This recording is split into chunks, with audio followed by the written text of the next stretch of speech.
Just revise what you are. Even if you break, do what it takes. Now go and make us proud. That's enough, John. Don't carry on. Don't you love us at all? Find it in your heart to play the part. Now shut your mouth and smile. Can't you see that you belong? You belong, now move along. Hurry up, don't stay. Hurry up, wait a while. Hurry up, make up your mind. It's an evil test to be the best and leave the rest behind. Hurry up, don't stay. Hurry up, wait forever. Hurry up, or fade away. So they're gonna make you tear it up and throw it to the flames.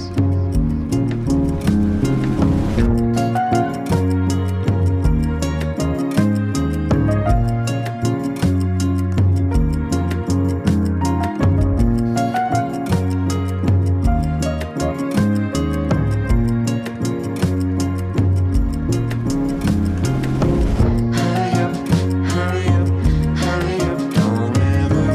Hurry up, hurry up, hurry up, wait forever. Hurry up, hurry up, hurry up, don't ever.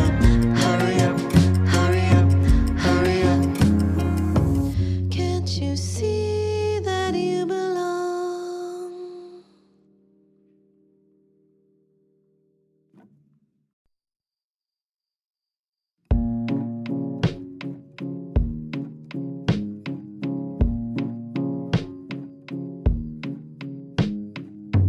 Hurry up, John, don't go too far. No one knows where you are. Better toughen up and be a man. Play the hand that lies. That's enough, John. Don't stare too long. Girls are starting to talk. Is it any wonder that Marianne never can come by? Can't you see that you belong? Now move along. Hurry up, don't stay. Hurry up, wait a while. Hurry up, make up your mind. It's an evil test to be the best and leave the rest behind. Hurry up, don't stay. Hurry up, wait forever. Hurry up, or fade away. So they're gonna make you tear it up and throw it to the flames.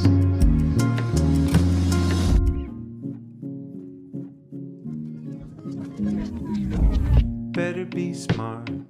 Don't think too hard. Just revise what you are.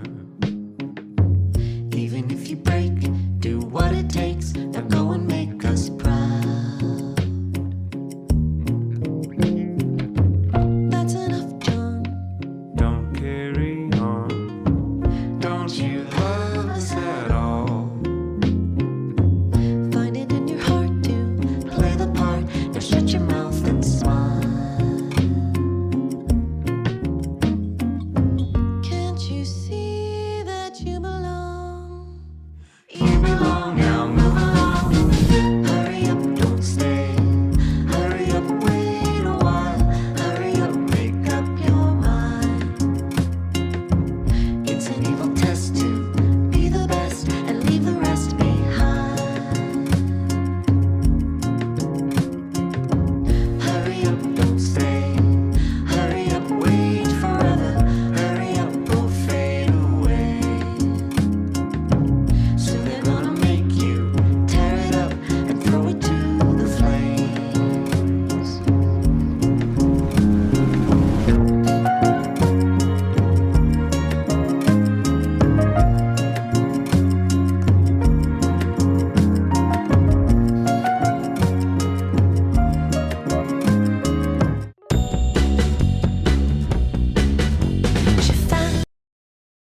Hello and welcome to Totally Tell Me, a weekly entertainment review podcast where we talk about movies, music, food, and fun.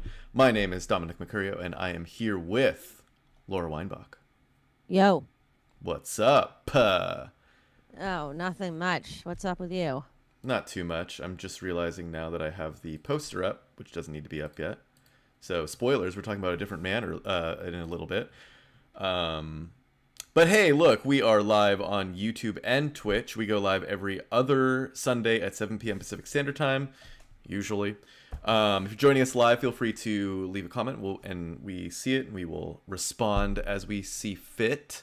Or if you're listening later, just know that we do go live, and you can always join our show live for the real experience. I would say, I think that's where it's at, if you ask me. But it's fine if you're listening later.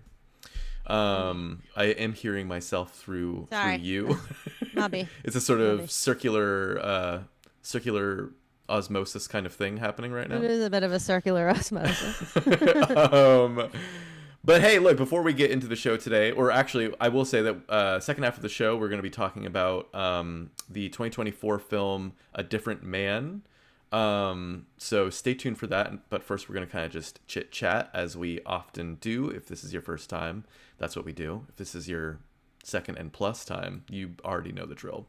But I feel like just a little bit of a plug here before we get into the real meat of the show, the meat of discussions.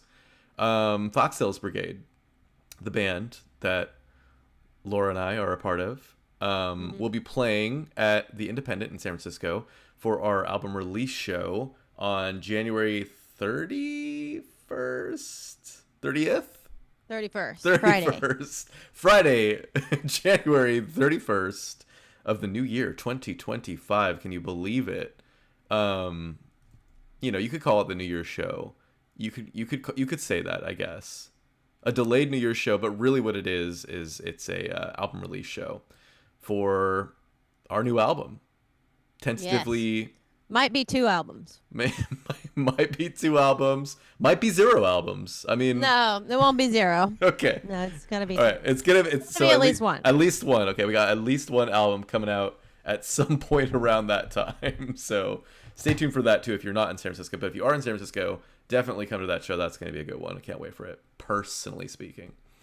But yeah, look, here we stand before you. 2 hours late. Do you have anything you wanted to say? Sorry, people. 2 hours late over here. Was driving back up from Los Angeles to the Bay Area and just got, just stuck in a bit of a bust over there. It gave me a chance to. Well, I had the chance anyway. I watched the movie last night.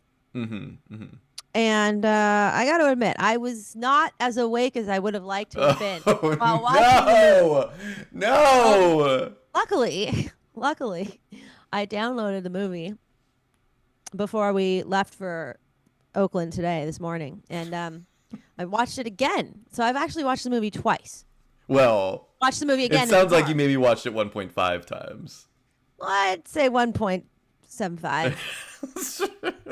More or less. No, but I feel like I did probably catch a few things this second round that you probably didn't even catch on your first look. Oh, you do? Oh, you do think so? I think I might have. Well, there's just certain things that you wouldn't think to pay attention to the first time around. It's just like when I watched Game of Thrones 6 times, the whole series. Well, I guess we'll find out, won't we? Each time is a new thing that gets revealed. Right. Well, especially if you're falling asleep half. I wasn't falling. I mean, okay, I did. You're like, oh my god, I can't believe that plot point happened. I didn't even see that the first time. That's so crazy. I was very freaking tired. Let me tell you, I've been tired. I believe it. Going down to LA, it's a lot of work. Yeah, and to your credit, you really did come up at the absolute worst time. Like we were talking just before we went live here. That's the Sunday after a Thanksgiving is. Just avoid it at all costs. Avoid it at all costs. I didn't know it was going to be that hardcore. I mean, when we drove down to LA from Oakland before Thanksgiving, it took less than 6 hours. And we left at 10 a.m. this morning. So I was like, I'll be fine, but no, I was not fine. Damn. So 10 to basically 8 Did you get home at 8?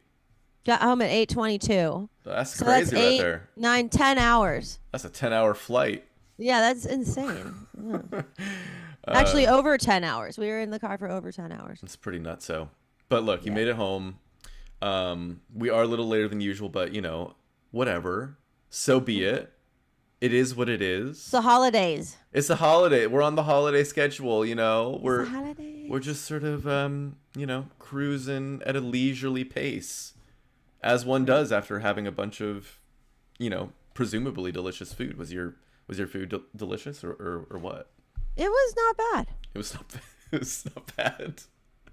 Yeah, it was good. Okay. Oh, good. Pretty good. I made some on various occasions. I made Well, your I mic made kind of some- cut out for a second there, but you're Oh, you're can back you hear to me? glory. Yeah. Okay. On various occasions during this holiday break period, I made walnut pie. Oh. An English walnut pie. I made one English walnut pie. I made an English walnut pie in preparation for the holiday here in Oakland before I went down to LA, which was very good. And then on the celebratory act of Thanksgiving, which did not take place on Thanksgiving at my mom's house, I made a pecan pie, which was also very good because my brother is allergic to walnuts, so I had to adjust to that need. But So then selfish of on him. it was pretty selfish.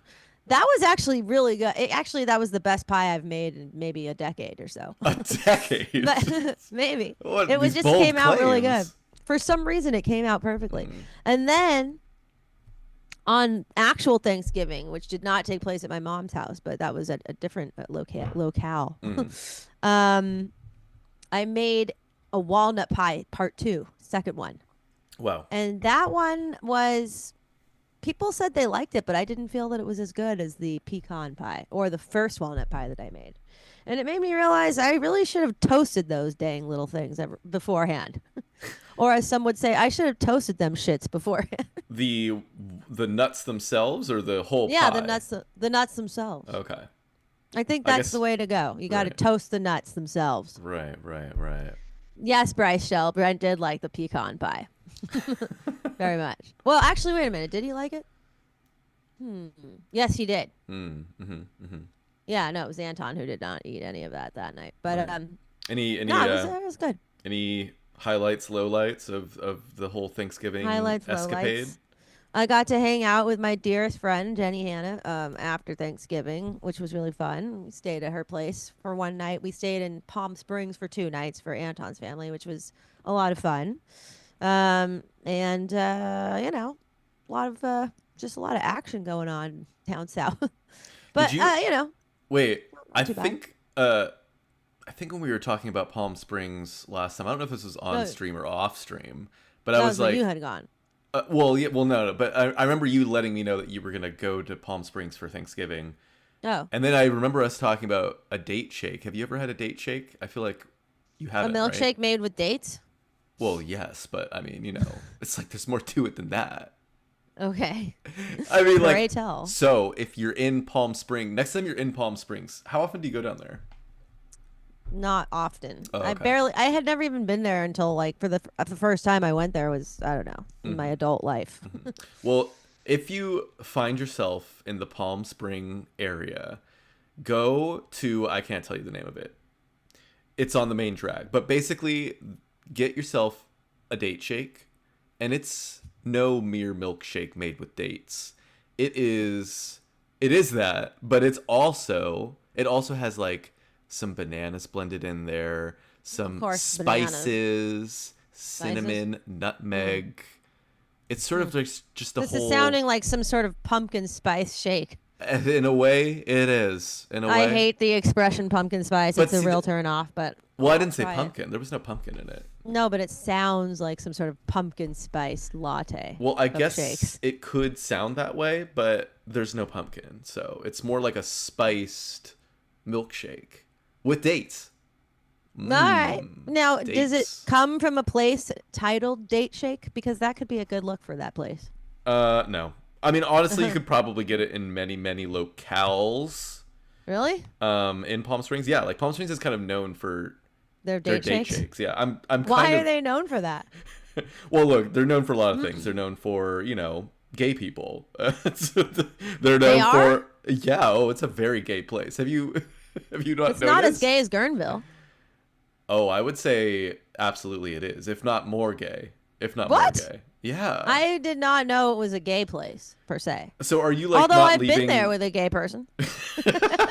are you are you not like leaving the premises of where you're staying when you go to Palm Springs? I'm not really going into the mix of like the towns. I'm always either at one person's house or someone else's. I'm not really hanging out in Palm Springs. I'm just going to somebody's house who lives there. Wow. And it's usually for some sort of family gathering because Anton has a family member that lives down there. Well, Or right. he has family members that live down there. Yeah, I remember you telling me that. But I guess the one time I kind of experienced a little bit of the town was when I went there with actually a gay person Well, in the midst of everything. so there you go. I mean, But Palm not- Springs is very gay. It's like We didn't go there for historically gay. him though. He just came along for the ride. No, yeah. Well, look, it's not like exclusively gay, obviously, but it's like very retired gay. Like the retired gays of LA. Go It's there. funny. I went there with an elderly gay male. And there you go. You see how the pieces are all coming together. He had nothing to do with the whole thing though. He Well, was just there by Sounds by like default. he did. Sounds like exactly No, by he did- default, exactly. not by default. Because but I mean, one will not- find. Okay, I said that wrong. Anyways, I figured out the location that you're gonna need to go to next time. It's called Fruit Oh. Wonders. That's kind of a gay name. It is, yeah. And then that's the date shake that you'll be receiving. Fruit Wonders. That's the date shake. Whoa, that receiving. looks. I can't really like get a good. Is that a date on top or some sort of strawberry thing? That is a date on top. Okay. Honestly, I like the look at. I'm not gonna lie, it sounds good. it's fucking good. But when I received it, they didn't put a date on top, so I don't know what the fuck's going on here. I'm actually a little offended that I'm seeing this date on top because I would like my date on top now. But I got my date within. They blended it. I got the date within, not the date on top. Within, yeah. Well, within is probably the way to go. It's funny. It is. I've always thought of Palm Springs as sort of a just. I'm not gonna say who, but I would venture so far as to say a person with the last name Tinkle would be hanging out there, and somebody who might sort of talk like this. And maybe is interested in just going to the hotel, maybe just staying in the hotel. That sort of feel. Oh, absolutely. But not necessarily gay. Well, per it's se. both. I would say I'm down both. for it. I'm down for both though. Yeah, yeah. Oh, it's both. Like if you're actually going to like the downtown area, I feel like you wouldn't help.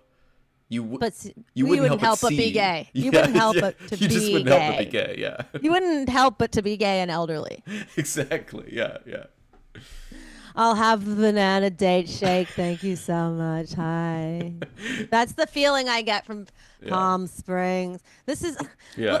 that's what I knew about what I understood Palm Springs to be was my only having been acquainted to it through some friends that I had in my elementary school whose parents would take them. Now we're going down to Palm Springs for Saturday night.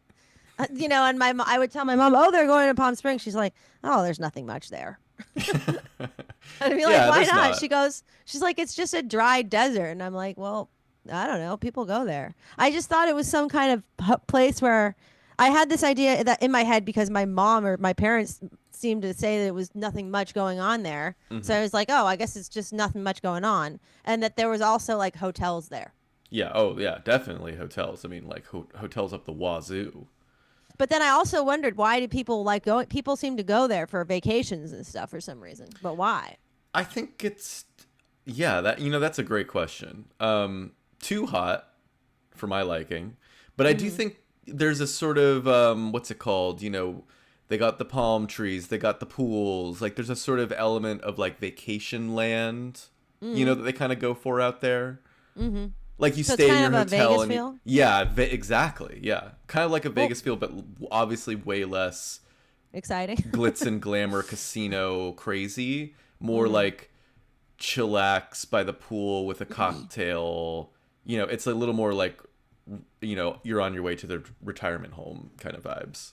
But Oh, I mean, here's- I like it too well, maybe As a- not so young. As a but- young gay? But as a sort of No, middle-aged, you are so young. You are so young. middle-aged man, You're a young little. You're a little date shake yourself. Right. You know what though? I did do something kind of exciting. I Mm-hmm. mean, maybe it won't be exciting here, but while we were down there, we went to on a long hike in this really cool place called Painted Canyon, which is I don't know how far technically it is from Palm Springs, but maybe it's 40 minutes of drive. But whenever we're down there, we try to go to this place called Painted Canyon, and it's a really amazing landscape. I mean, when you're there, you just feel like you're truly on a different planet practically. There's just these really crazy rocks that are towering on either side of you while you're walking through this desert scape, but these rocks are just so psychedelic. I mean, it's crazy. Yeah, I'm And, seeing some pictures up in here. It's amazing. It's like for me, I'm much more, in a way, no offense to the Joshua Treeans out there, but blown away by this place than I am by Joshua Tree, because it's just there's something kind of majestic about it and sort of it's just awe-inspiring. And there's a part where you walk through this kind of, I guess I don't know if it's not a national park. It's like what kind of park is that? Regional? Anyway, I there's pulled up a these picture, ladders. by the way. Yeah, there's these ladders that you can climb, like to go into kind of between the rocks. And I had never taken the ladders before, because the other 2 times I've been there was when Ethan was the little baby and we couldn't, carry him on ladders. But this time around, we did go on the ladders. So we took these ladders up these huge rocks, right? And then you get into the cuts of them, and you're basically you can touch the walls with you could put your arms like this, and you'd be in between these giant rocks touching either side of, this is how close the walls are on either side of you. And then there's the sky way above you. You know what I mean? So you're just surrounded. But it's like you're in a cave, but there's no ceiling, And Right. so you're walking through, and anyway, we're just climbing these ladders, and we keep going up and up, but the walls are still kind of towering, so it just feels so strange. And then eventually we got to the plateau, to the top, and then we could kind of see down into the canyon of the rocks. And Anton claimed that he knew how to go on a loop through this whole place. And it was getting to be dark, right? I mean, it was like we had maybe 20 minutes left of light. And he goes, we should just keep going. If you go this way, it will take us on a loop. And Lewis was there, his brother, and he goes, well, shouldn't we turn around? He's like, we could just turn around. And Anton's like, that's not going to be as fast as if we just go on the loop. And I was like, That's the all right, those are that's a classic classic- last words of a. well, that's also the classic Anton move, is he always tries to act like this. We just keep going, it's faster. But I knew we hadn't gone on a long hike in a long time. I hadn't gone on a long hike with him in a long time. I forgot his ways. We keep going, and the freaking sun is all the way past. It's like beyond the horizon at this point. So there's light in the sky, but it is very quickly diminishing. And we got Ethan with us, and we're all we barely have any water. Oh boy. And no cell phone reception. And we were supposed to meet his parents back at the parking lot at a certain time. It was 40 minutes past the time we were supposed to meet them. And so we're going, and freaking we get to where the supposed loop was going to take us back. He's like, once we get to the top, he's like, oh, we're almost there now. It was like, okay. It seemed like we were almost there when we got to the top. We were not almost there. At a certain point, we got to the edge of the rock, and it was like a 50-foot drop down. Like there was no way to go. So then we're like, oh, okay, I guess we'll go back to that other fork in the road. So we go down this other fork in the road, and we get down there, and there are these people there. And then we're like, hey, is there a way to keep going down there? They go, not unless you want to suspend yourself from a rope about 40 foot down, drop. You'd have to do a suspension or whatever. And we have Ethan, and Anton's like, we're not doing that. I was like, Yeah. oh my God. There was no other way to go. So we it were actually just- was a loop, but you would have to do some crazy shit to make it happen, or would it actually not have looped anyways? I mean, maybe it would have looped. Yeah, who knows? Uh-huh. But apparently, Anton basically just didn't know what was going. He was like, I don't know. I thought there was a loop here. I was like, oh, fuck.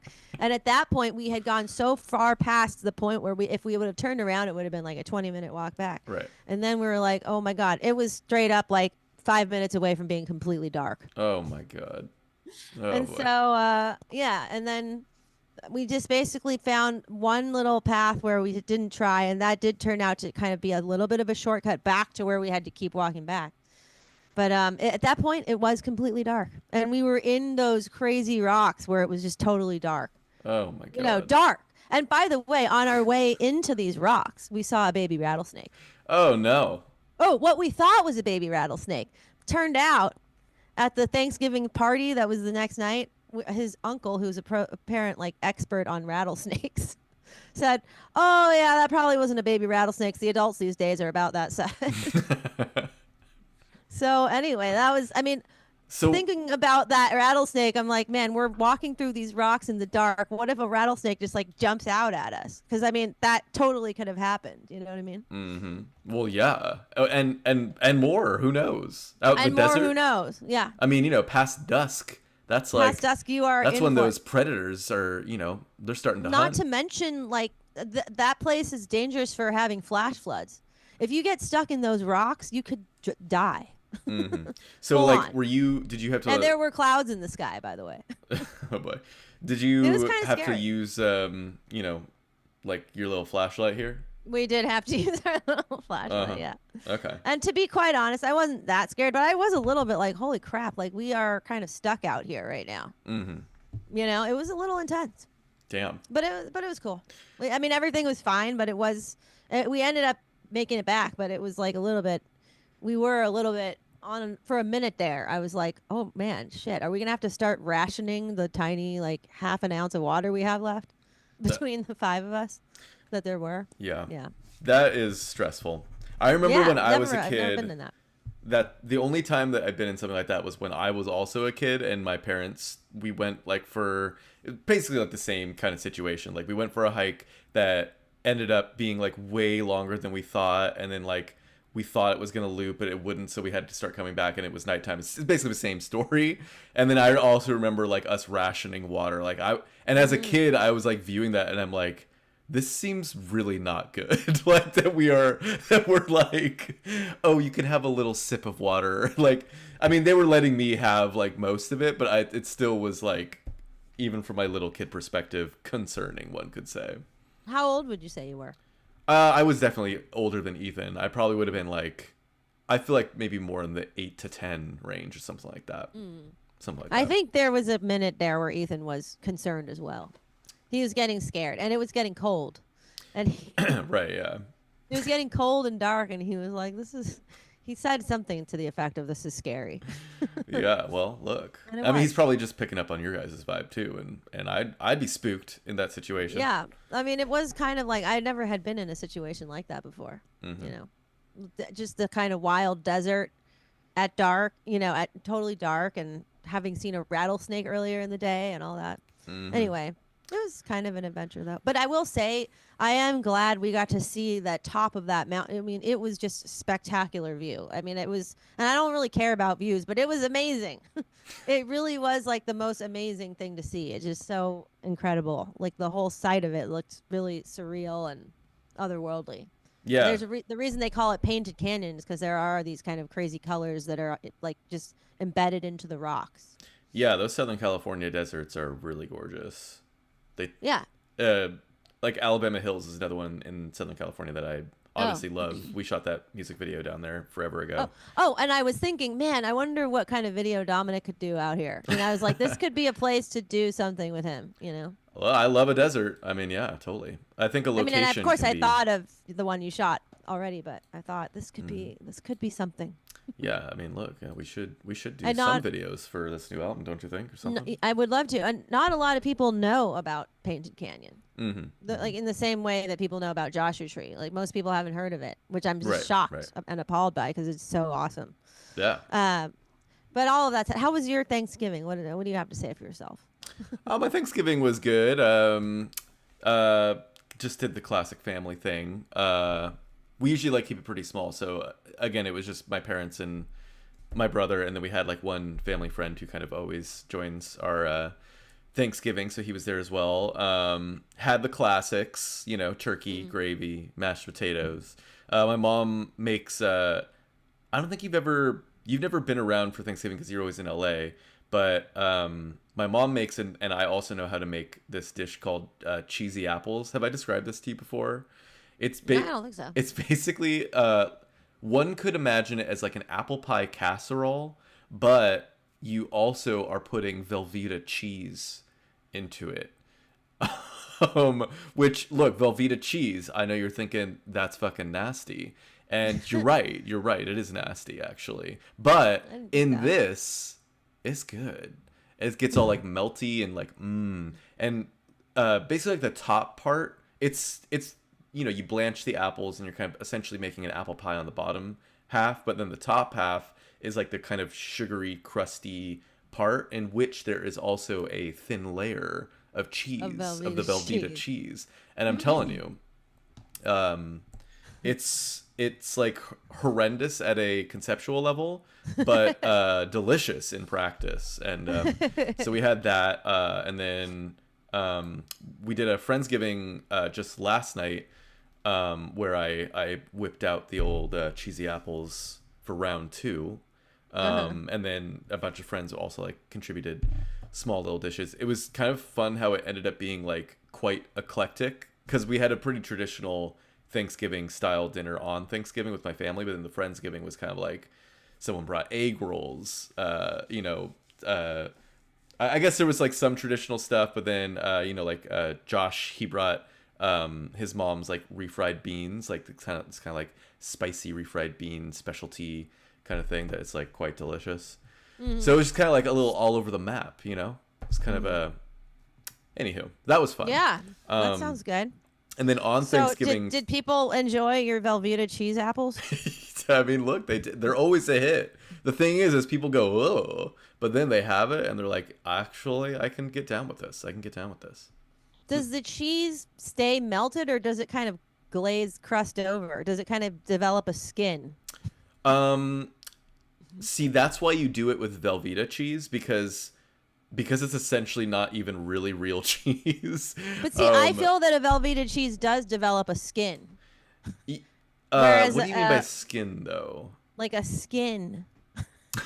like as in it doesn't okay, it's not a layer it's not just, that like, somewhat melting all over the coagulates place. on top. Yes, exactly. It does it's a coagulated type of cheese, indeed. Because it's not like melting all over everything. It's not like I want it melting all over everything. Really? Well, you can, I mean... Yeah. That would make sense to me. Well, you know that it's kind of like a real Southern traditional kind of thing to have like an apple pie with cheese, right? Like that's where it kind of comes from is... What kind of cheese is more traditional? I think in the South it would be like cheddar or maybe Gouda, perhaps. Let me see. That sounds interesting. Apple pie with cheese. Because I could definitely see a Gruyere being rather tasty. I'm seeing lots of sharp cheddar. I could see that being good. Yeah, so I think usually you would put a cheddar, but that's like a Southern kind of thing where like it's literally like a slice of cheese on top of, I don't know what the camera's doing. I could see that. Yeah, like being good. Basically you just have like a normal apple pie, but then just a big old slice of cheddar cheese on top. Now I've never had that, but like on a conceptual level, it's like you just take that and kind of make a casserole Conceptually, version. that works though. But see, it's funny because the word casserole is a bit of a off-put. Think of it more like a pie, like a pie casserole. A pie casserole, yeah. Why do we have to degrade pie to a casserole? Can't we just leave it as a pie? Well, I guess I would say casserole because it's in the shape of a rectangle. Yeah, it's a rectangular thing that you're sliding into the oven. That could be. Why don't you just call it a rectangular pie? Can we just omit the term casserole? Because it's also not fully encrusted. I feel like that's also a signature point of a casserole. Because it's not like the bottom isn't pie-like. Call it an apple crumble. Sure. There we go. That's a little more appeal. Sure, yeah. Casserole, it's it just feels so, I don't know. It does work with the word Velveeta, but Right. But to be honest, I'm not at all opposed to a Velveeta mac and cheese. Oh no, neither am I. I mean, I feel like Velveeta has its place in. No, Velveeta can be good. Yeah. Well, and also for nachos. I mean, it's great for nachos because it doesn't like do too much with your chips. It just perfectly melts on them. You just want a cheese dip every once in a while. You do. Sometimes you do. Yeah. At the old ballpark, it's great for the games with It's the only reason to go to a game. yeah, exactly. I mean, You're like, will there be Velveeta there? Oh, okay. Will fine. there be a chip with a dip? If so, I will tolerate the rest of the whole experience. I may just do no, but that. I'm down also with a bit of a hot dog too. Yeah. Yeah, I know. I mean, Another I will thing, go for the food. Another thing we did on Thanksgiving is I showed my. It's become a bit of a tradition, I will say, that I show my family like some crazy fucked up movie after we eat our Thanksgiving meal. And so this year it was The Substance. So we all just sat down and we watched The Substance, which I feel like, some may say that's crazy that you did that, but I say nay. I say nay to that. It's not that crazy. It's pretty fun. It was fun. Did they enjoy it? They loved it. I think they loved it, yeah. One could say they loved it. Okay. And I loved it a second time. I will say, not to not to rehash old wounds here, but but I still loved it. I was like, damn, this movie's so good. Yeah, But it's anyhow. funny. I kind of felt like there were some similarities between this movie and that movie. Not to segue into that prematurely, but similar themes. for sure. Definitely similar themes come at from quite different angles. But yeah, we can get into that. I was thinking the same thing, of course. But all that to say, any other things to report? Not necessarily on the Thanksgiving tip. Yeah, I mean, I didn't really come with, I didn't come with a prepared meal here, but I do, what I was thinking when you were saying that hiking story again is, I don't think I told you when we came back from Vegas, when we were driving back from Vegas. I recently went to Vegas. I think, well, not that recently. It was like 6 months ago. Went to Vegas. It was really hot. I went for work. It was fine. It was like a kind of wild time, and I don't know if I am dying to go back. But on the way back, Josh and I were driving, and then Google Maps routed us off the freeway, and we presumed, oh, there's probably like a lot of traffic or whatever, and so we just start following off, off base here, off of the freeway for a little bit, assuming that we'd kind of maybe get back on in 5 or 10 minutes, and that Google Maps is trying to save us some time, which I just kind of more or less will blindly follow. Google Maps never tries to save you time. Well, it attempts. It's always wrong. They always make you go the wrong way. Right. For time. What I made a fatal error though, and essentially we were driving, and it's kind of becoming dustier and dustier. And this is just to kind of set the stage here. We are basically in no man's land of the Nevada desert. There's nothing around us. And, we start to pass fewer and fewer things. And then, 30 minutes have gone by. And I'm like, it seems like, are we going to end up back on the freeway? And then, Josh checks the map or whatever. And then we actually zoom out, a little bit. And it is essentially it is routing us in such a crazy way. Eventually we will end up there, but I guess at the point that we finally did that, I would say we were probably an hour deep into this. And so we were well, it's another hour and we're gonna get back on the freeway, so I guess we should just keep going, because otherwise we're gonna add a way more time going back. So we just powered through, but we ended up on a no road situation. We were on dirt. You're off-roading? It was dirt. Yeah, we were in the desert, cannot see anything. In Painted Canyon, you're driving on dirt too. Yeah. It's kind of off-roading experience, kind of. But for how long? 20, 30 minutes? I'd say, yeah. Mm-hmm. I don't know. I guess I was stressed, I will say. I was very stressed because I was well, I'd be stressed if I didn't know where I was. Yeah. Well, I mean, we generally knew we knew generally eventually we would hopefully end up on the freeway, but I was I was just concerned that I was like, well, what if this is like a blocked road, you know? Like we don't Right. know. Like I mean, yeah. Google Maps says it goes through, but like Google Maps also put us in this fucking situation. So And Google Maps doesn't know when there's a block sometimes. They right. don't know Or like what if this is, you know, what if it's just like a service I don't know. It just was it was a crazy road for Google Maps to ever take someone. So I was just like, I don't trust anything that's happening right now. Yeah. And I was just like, this just feels like a You basically got to zoom out. We really should have zoomed out far sooner. But you know, it's anybody can make that mistake. It's so easy to just follow along with what it says without double checking the whole thing. Never again. Of course. Never again. No, it's always definitely a good idea when you're not when you don't know where you are, when you don't know the land, to make sure that they are not, you know, going to take It's a good time to pinch. to your death. That's a pinch and zoom moment. So just Pinch and zoom. remember Remember to pinch and zoom. when you're in a crisis, pinch and zoom. You just gotta pinch it off. It sounds like some kind of masturbatory move. Yeah. Well, look. Pinch and zoom. When in doubt, pinch and zoom. Pinch and twist. Yeah. If you find yourself in a pickle, But no. if you find yourself in a hanging pickle kind of situation, you just gotta pinch it off. Pinch and zoom it off. Well, that makes me think of obviously poo. Well, sort of like implying that. Yeah. But actually, pinch off could also be like jerking off. I just got a pinch off. Like almost, it sounds a bit like a British rephrasing of a jerk it off. You know, No, it could just be anybody being like, well, last night I was pinching off and I was watching this porno and it was like, wow. pinching off. He is in that way. He is that way. But why? Why? In what world would it be called pinching Or off? it could be like, it could be also like something that you say to somebody like, hey, pinch off. Well, see, now that I can get behind. That seems like a real thing, you know? Pinch off, you little pincher. Yeah, yeah. Like, well, piss off is a thing, you know? I guess that's Yeah, why but I'm thinking pinch off. British.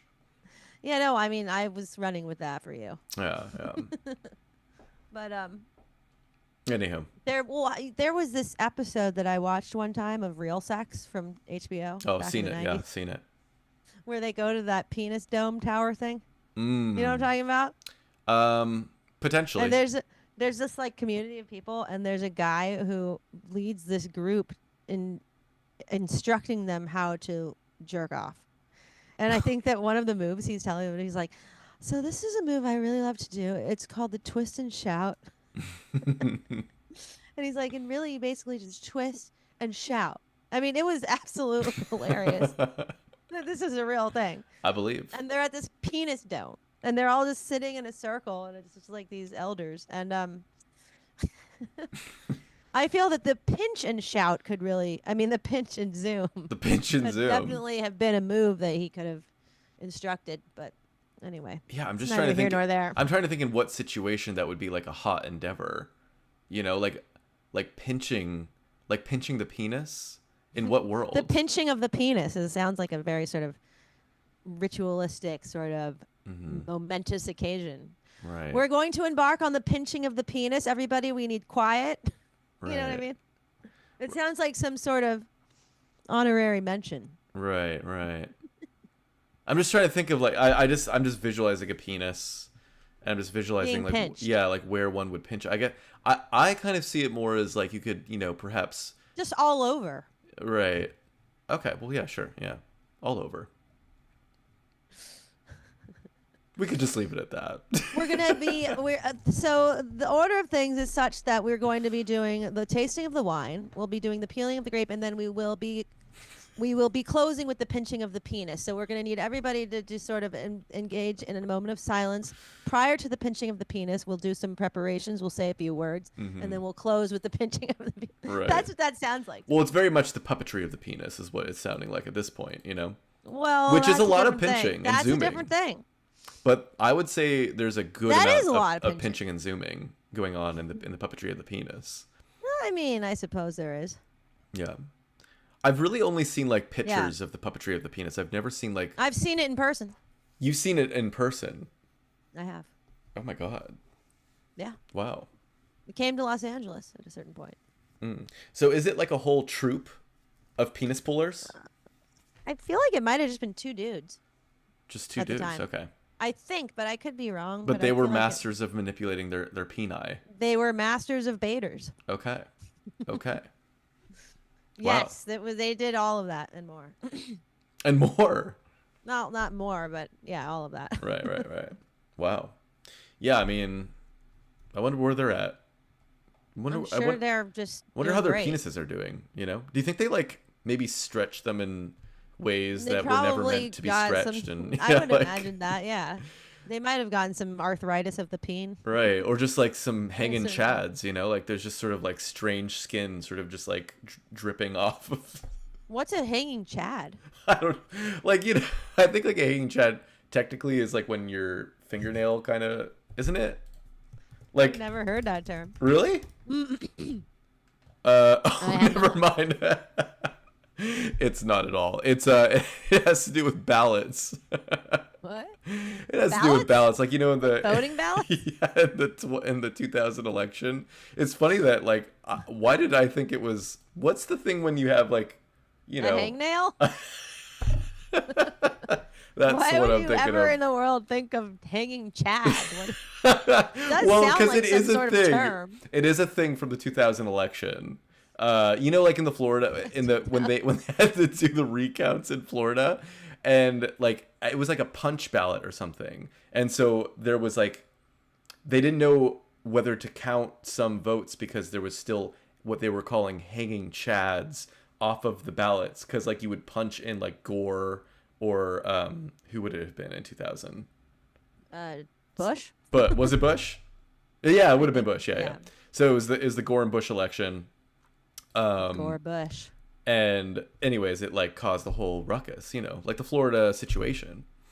You remember the Florida situation, no? Which is like the whole recount and I feel like that there was, yeah, I mean, I just recall recounts having had to happen. right. Well, it was because of in those hanging 2020. chads. It was because of those hanging chads. But it's like the sheet itself. Funny that you equated that to some sort of penile dysfunction. It's like, look, this is a roll of quarters, but like imagine this as a voter, like you punched your ballot and then your ballot still has this like hanging chad here. So they're like, well, do we count this or not? This is a hanging chad right here. So now I'm thinking the peni itself may have hanging. it- It might have had a hole punched in it, and now it's just a hanging chad. right. Like I think these puppetry of the penis people, they might have ended up after manipulating their peni for so long with some hanging chads of the It's sort. just funny to think of like a penis as being referred to as a chad. Well, That yeah. could be a term. Well, Dude, I'm thinking sometimes- the Do you think skin people have hanging ever from been it. like, dude, my chad is so loose right now? Well, Dude, fucking suck my chad. Like, do you think that has ever been oh, like uttered? Chad as like a As a term nickname for for yes. penis. Yeah, for penis. You could So you just said. well, I'm just trying to I've never heard anyone say that, if that's the But maybe they question. will now that you mentioned it. Yeah. I mean, look, I think as we've discussed before, I think nicknames for penises have changed and evolved through time. And now they've just evolved one step further, and Yeah. now having acquired the name Chad. Yeah. We'll always be looking to see What about what the chap? next How about chap for a penis name? chap. That's a lovely long chap you've got there. I could see that being. That's sort of making me think of Getting like popular. a chapstick, you know? Well, chaps, as in chaps, people that wear chaps and, and spurs and stuff. Well, sure, I guess that too, but it Those makes are me sort think, of penile in a way. right, it makes me think like a little chapstick thing. That You too. know, Maybe if you had Wait, like what about a chapstick dick? Like a dick that was as small as a chapstick container. Well, yeah, I think they And call those shaped like micro one. penises at that point, Well, could be. you know? But what if it was like What about a cylindrical? chapped dick, though? Like, what about a dick that got chapped? That needs chapstick, you know what I mean? Like, you gotta put the chapstick on. Well, what if there Just was a on the little tippy chapstick? tip, you know? What if there was a chapstick that was called Chap Dick, and it was for dicks that were chapped? I like that. I like that. I like The it. chat. And you know what? chapstick. There are probably dicks that need it, that are Oh, chapped. absolutely. Oh, I think I've seen quite a few dicks that You can know really what? use some I think you chapstick. might have just started something there, little Dominic. I Well, think you should patent that, I think sometimes package it, people and ship it out. Yeah. If if you're nude laying out in the sun, and you don't put sunscreen on And your if dick. you don't put chapstick on your dick, Well, you're gonna get some chapstick if you're you gonna don't get put. chapstick. Yeah.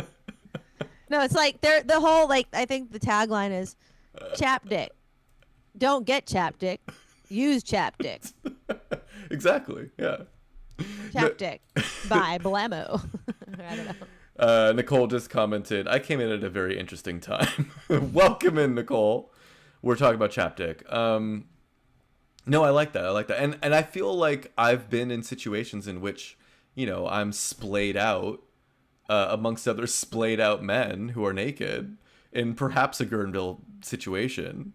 And I'm and sure I perhaps have heard such tale from you. right, and I feel like not. You could have really used chapstick at that point. Oh well, no, because I was using Other or what's it called? You know, sunscreen. Yeah. You were using sunscreen Oh, on the dick. Oh, absolutely. I mean, if you don't put it there, what are you gonna get? You're gonna get chapstick. I don't want that. But I wonder if that's not the best thing to put on your Chad. What would be better? I mean, Chapstick, specifically made for dick. oh, I forgot that we're still in the commercial. We are. You Look, really I'm said that helping you actually in a sell your way. product here. You said that in a way that actually sounded very commercially. You were like, chapstick.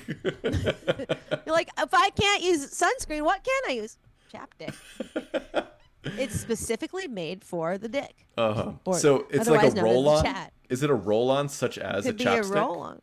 You know what it could be? Is it could be like a tube that has a sort of padding in it, and it's kind of hollowed out that you roll it onto your penis. It rolls on like there's rollers inside of it, so it is a cylindrical shape. So it's a The package- fleshlight.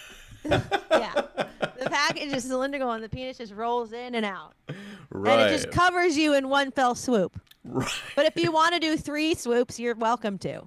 But don't go past 3, or you're gonna get Chad dick. Well, you might have a different situation happening with your Chad if you keep on putting it in and out of that thing, if you know what I mean. Right, because if you At that point, it becomes a totally different kind of thing. if you pinch and zoom too much on that thing, it's gonna get bacteria.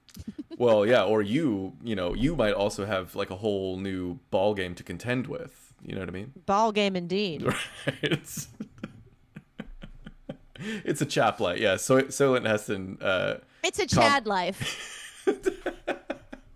It's a wonderful life. What a wonderful dick.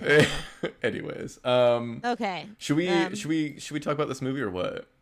I know that was a hard transition, but That was.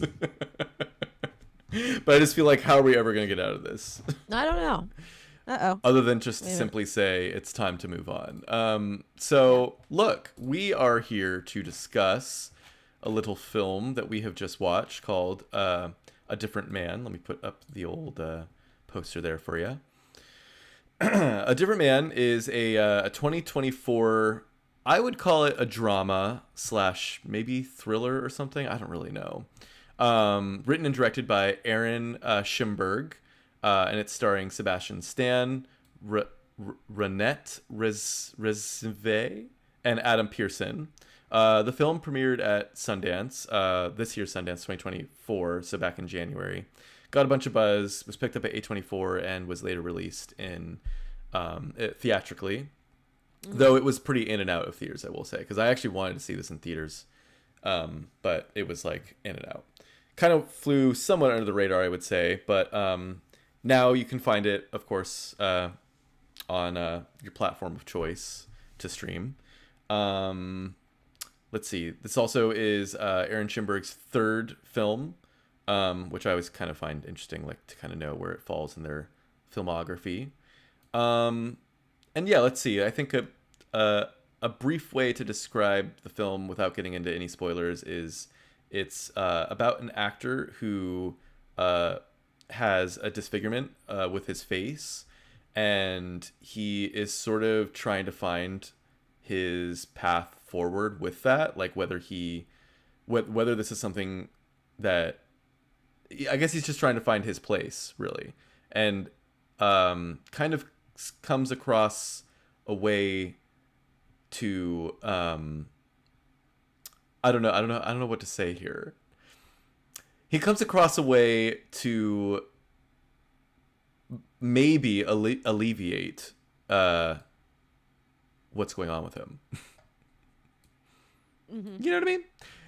I'm trying not to give away any spoilers because I actually knew very little about this movie, and I that's even more than I knew. So so I don't even want to like go beyond that.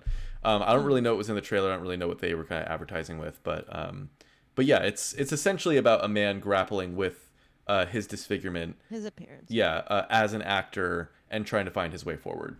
And we'll get into a lot more when we get into the spoilers section of this review. But as we always do, we're going to start spoiler free, just kind of give our overall thoughts without getting into any of the plot details. Oh yeah, by the way, just to I think that that lead actress's name is Renata. Renata. Yeah, Renata? I was wondering how you say her name. I think that's maybe how you say it. But that's the woman that he meets shortly after. It's his neighbor, essentially. And Sebastian Stan plays the lead role. Oh shit! Oh my god! I just realized somebody who was in this movie. What's that? Wow. Charlie Corsmo from Hook. Oh, from Hook. Well, I loved Hook. Who's he in Hook? He's Jack. Oh shit. The son. Wait, hold on. Who did he play in this movie just now? He was in that. I didn't. I mean, he would look so different. I guess. Yes, he was in it. Yes. He's like one of the main names on this movie. Really? Whoa. Ron Belcher. Wait, who's Ron Belcher in that movie?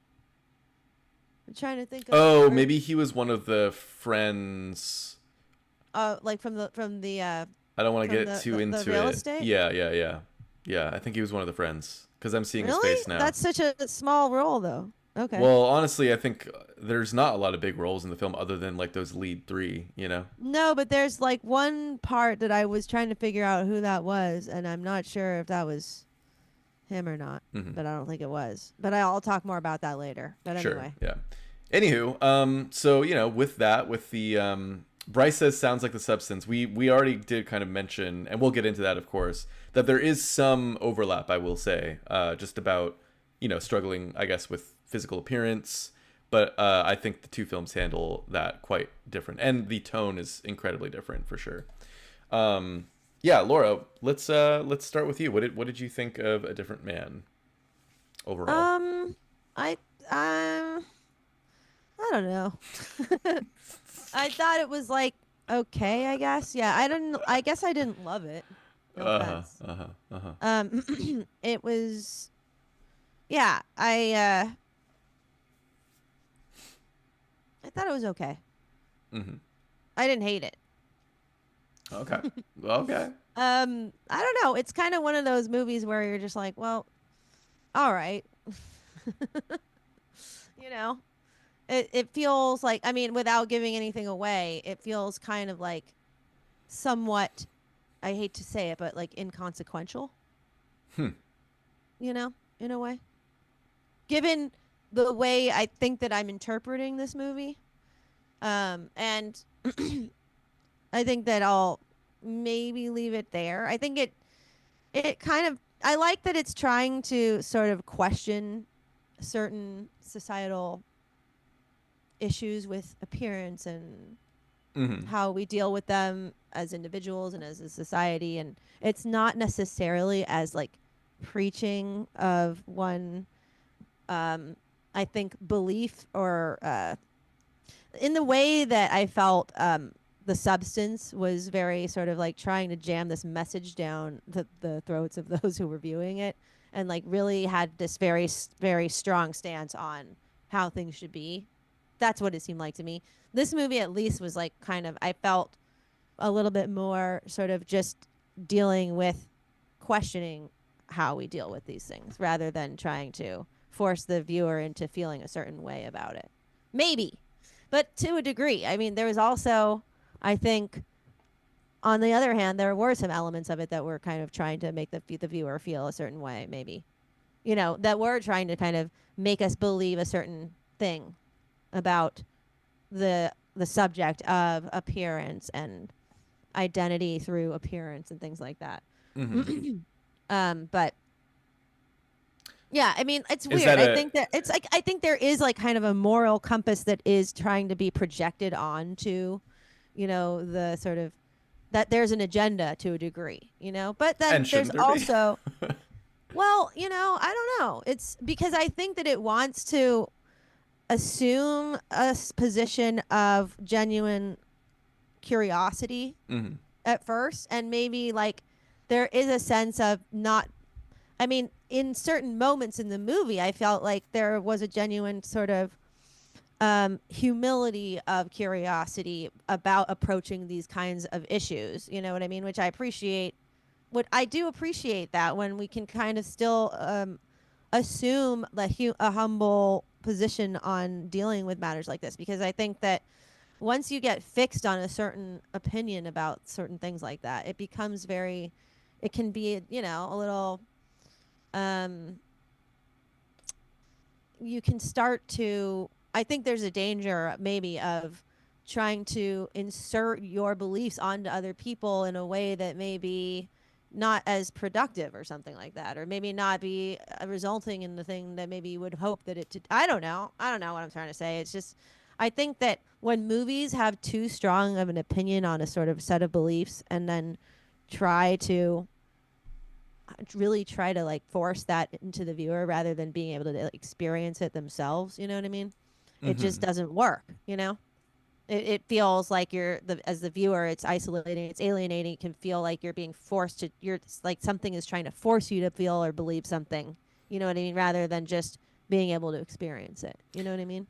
Yeah, I think it's always important to have like alternate thoughts in any piece of art. I mean, you want to like have the counter argument in your argument, right? Or like if there even is an argument to be had in what you're attempting to kind of get at, or if it's just exploring a theme.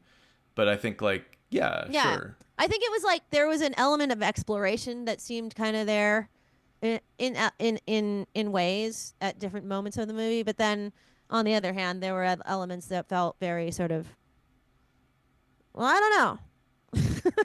I'm not totally sure. I don't know. I'm also not totally sure how to interpret the movie fully, which is Hmm. cool. I mean that's, I guess that's probably part of it, but Hmm. and then um and at the same time, with all of that said, like there's, plenty of movies that I have enjoyed do have a very strong moral stance on things. You know what I mean? But I think that when I enjoy a movie, it's when they're just giving me an experience to kind of enjoy without preaching to me too much about what's right and wrong.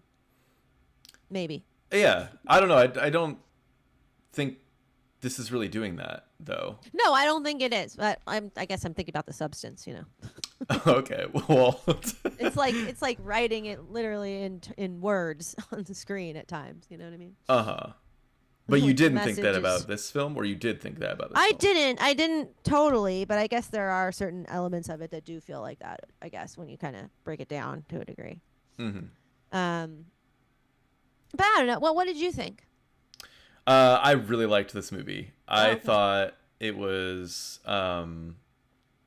really engaging, surprising, um, just about something. Like I thought it was unique in its take, um, about disfigurement. Like I think there have been a few films, about disfigurement specifically, because I would say Substance isn't about disfigurement. It's about like aging naturally, and like wanting to stop aging naturally.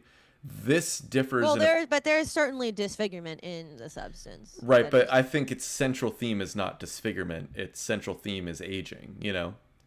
And then with that, yes, that Well, sure. later in the film we get into that territory, but that is more to like in because ultimately it's about a woman who is aging naturally, who wants to stop aging, or she wishes she wasn't aging naturally, but she's not disfigured.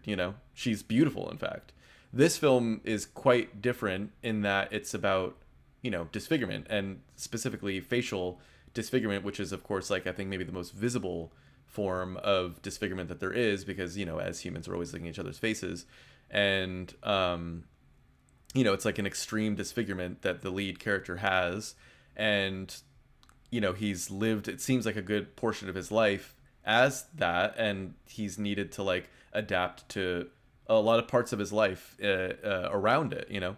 And I don't know, I thought that was already kind of like a fairly unique setup. Like you know, I think we've had like a few examples that I can think of. Like obviously a big one is Elephant Man, of course, about disfigurement. But I think this offered like a really nuanced take on it, and like quite human and engaging and emotional at times, and sympathetic, and like it just felt very like and funny even. Like I think it kind of ran the gambit of many different emotions, all exploring this you know, theme of of disfigurement, and you know, how you're perceived in the world and how the world perceives you, and like probably like wishing to change that, or like wishing that one could be, you know, perceived as normal, you know.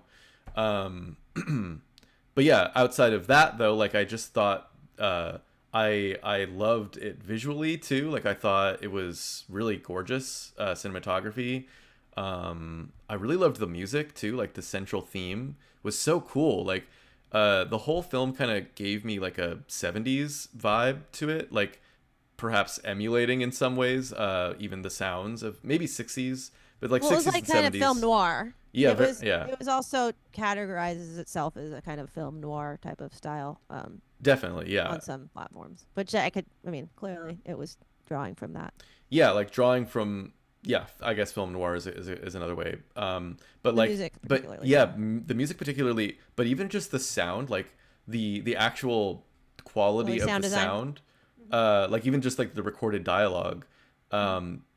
I don't know what they were doing, if it was like that they used old mics or if they just mixed it in a particular way, but it doesn't sound like many modern films often sound, like super crisp and clear and like mixed in a kind of very modern way. It was mixed and what seemed like recorded in a way that sounded like it was from, I don't know, 60s or 70s, which add like this really interesting texture to it all. Of course, it's in New York too, so that adds to kind of like the noir element of it all. So like that element of it, I was so engaged by, like this kind of like, you know, kind of like grimy lifestyle that he's like, you know, in these like shitty apartments and whatnot, and like this like he's just trying to make it in New York. Like it's kind of like that classic kind of feeling. But I thought it did some really unique things and went to some surprising places. And again, like without getting too deep into it, I also feel like it went quite meta in certain kinds of ways that I found really interesting, like kind of talking about media and like how disfigurement is portrayed in media, but then of course you're watching something that is about that. Like it kind of had this self-referential thing to it. Well, then there's like I guess I don't want to give anything away, but it's like there's actual meta, you know, specifically meta things that are in the movie that are directly very much so. Yeah. Could be dictionary definitions of meta context. Multiple layers of meta, I would say, in this film, which once it was getting into that, I was like, whoa, okay, like now this is like, I feel like it really added more depth and layers to what I originally was kind of perceiving the movie as, because I really had no idea where it was going. But yeah, anyways, I think on the negative end, I did have like one kind of big major problem with the movie, which was just Renata. I don't know, Renata. Maybe. I just could not get on board with her acting. I thought her performance was very odd to me, and I actually like her as an actress. Like I saw The Worst Person in the World that she is in. She's great in that.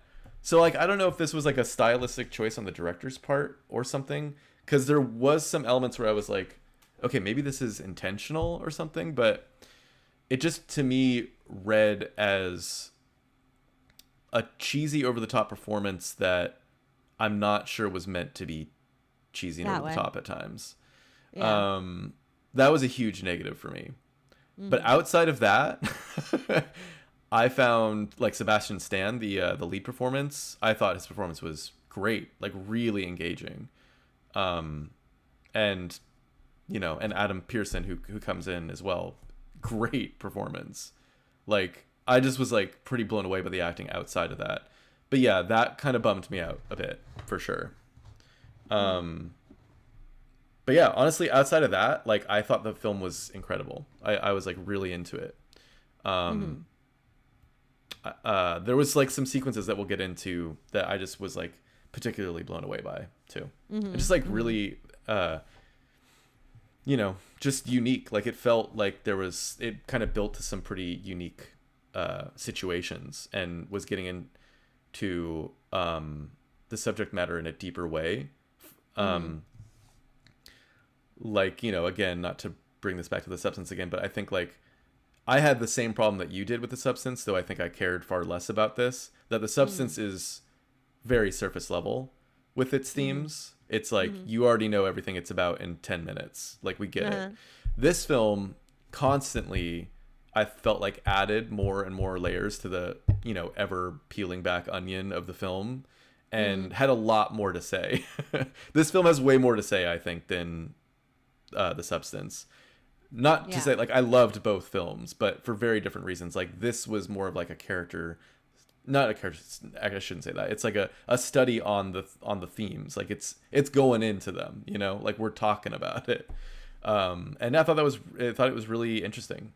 Yeah. I don't know. I'll just leave it there for now, I think. Until we get to spoilers. But yeah, there were some there were like some interesting things visually that they did with the set design and things like that I was curious about, but didn't really come to any definitive conclusions on, but would like to explore. But it would have to it would probably be in the spoiler territory. Yeah. But I was curious about some of that stuff. I think we could get into spoilers if you feel that's appropriate. Yeah. One thing I was just going to mention, though, just I found that interesting too, is that Aaron Schimberg, the writer and director, was born with a cleft lip, or a cleft. What is it? Cleft lip, right? Is that what it's called? I'm gonna look this up. Yeah. But he also like what his films Joaquin explore Phoenix this. has? Oh, Joaquin Phoenix has that? Well, he has kind of a little. I forget what that's called. There's a name for it, but wait. Oh, cleft palate, so, cleft palate. But it's like that it often, I think, shows up as, it's like a line. More than a line, though. It's like kind of, it looks as if your mouth is kind of like up like this. You know what I mean? Okay. Oh, okay. Essentially, though, I mean, he has a facial disfigurement, and not only this film, but apparently his other two films also kind of deal with facial disfigurement. Anyways, I thought that was an interesting thing to kind of throw in there too, is that it's clearly like also there's a personal element to this as well. Do you think that the condition that that the character in this movie has, and I guess the one of the lead actors, Adam Pearson, is that the same condition that Elephant Man had? I don't know. I mean, is Elephant Man, or is that real? based on like a real? I don't think it's really based on like a real person. Okay. I don't know. Well, actually, I don't know. Man. Oh no! In Elephant Man, it's makeup. It's not. It's definitely makeup in Elephant Man. But I don't think it's based on like on a real condition. Oh, I'm totally wrong. Apparently, it is based on the life of Joseph Merrick. Oh. But I don't know. I would have to read the whole Wikipedia. Don't worry about it. I was just curious if you know. But yeah, I don't think it's based on that necessarily. Oh, right. Nicole corrected me too. She said cleft lips. There's cleft lips and there's cleft palates. Palate is the top of your mouth, often corrected by surgery.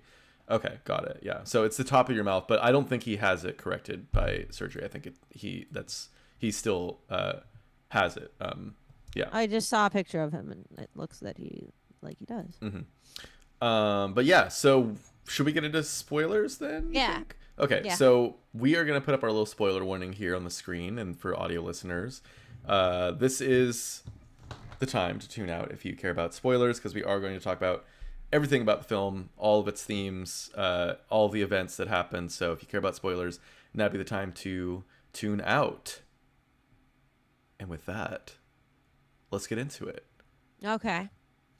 So, yeah, it seemed to me like it did seem like it was basically all kind of a dream.